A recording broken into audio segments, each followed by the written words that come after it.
Opportunity दी कि मैं आप सबके सामने अपने प्रोजेक्ट को रख पाऊँ।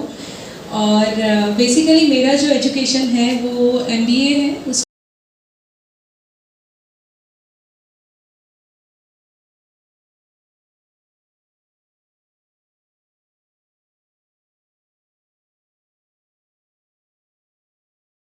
कौन से चैनल पे शुरू है? जी।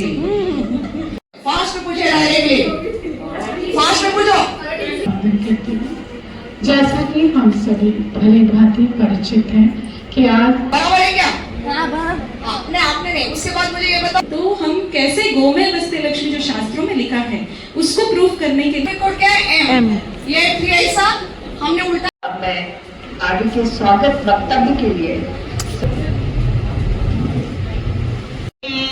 इस उम्र के बच्चे भी आए यहाँ और कहते हैं कि ज्ञान प्राप्त करने। हमारे फोटोग्राफर भैया जो हमारी सुंदर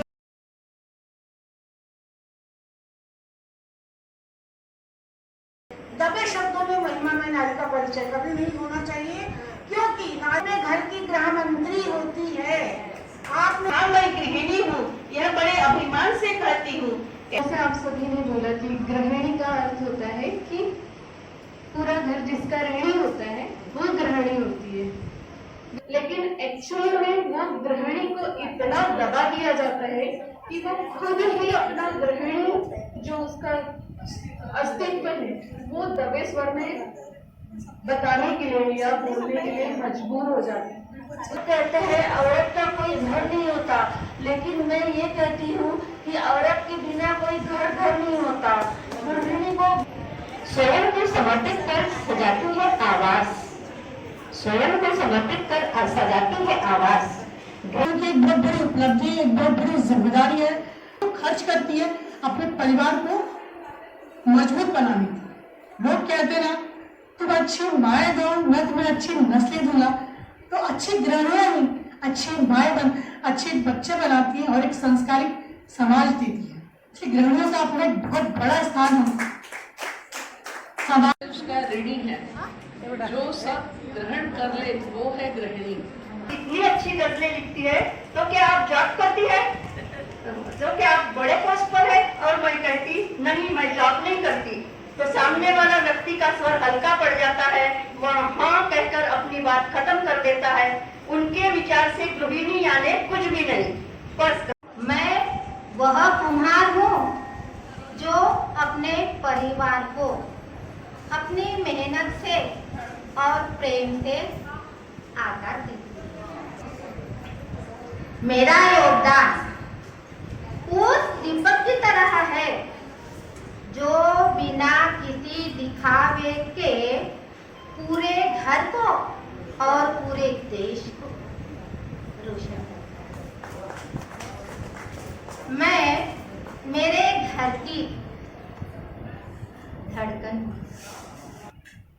इसीलिए गृहिणी सुजान है और इसीलिए मेरा भारत देश महान है। बड़ा मामूली सा शब्द है गृहिणी, पर इसका अर्थ बहुत ही गहरा है। सारा घर जिसका ऋणी वही है गृहिणी।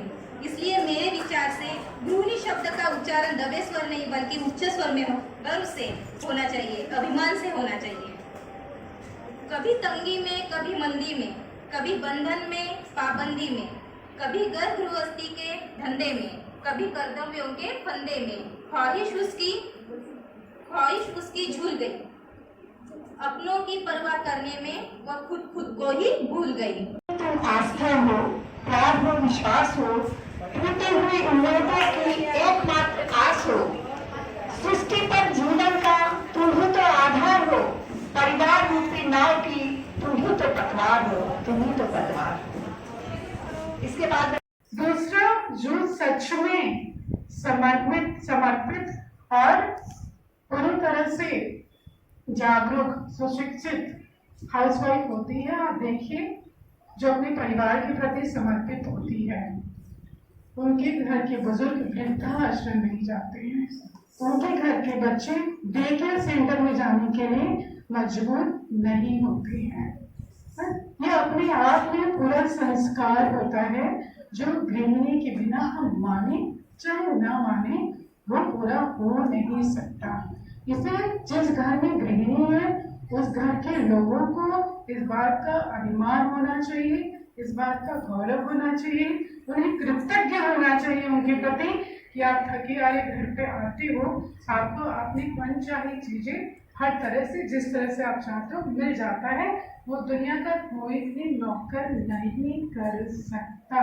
ये भी एक शाश्वत सत्य है। अब मैं अपनी वाणी को विराम दूंगी। अंग्रेजी की 2 पंक्तियां मेरे फादर इन लॉ से मैंने सीखी है। वो हमेशा कहते हैं, house wife job is full time job and life time career and selflessly, बिल्कुल निस्वार्थ भाव से। और जब निस्वार्थ भाव है सदैव सदैव वंदनीय है। तो गृहिणी शब्द हमेशा अभिमान के साथ, स्वाभिमान के साथ, गौरवपूर्ण तरीके से हम सबको लेने की जरूरत है। इस मंच से जितनी भी गृहिणियां हैं मैं उनसे निवेदन करूंगी, आप पूरे अभिमान के साथ अपना परिचय दिया कीजिए कि मैं गृहिणी हूँ। जय हिंद, जय हिंद।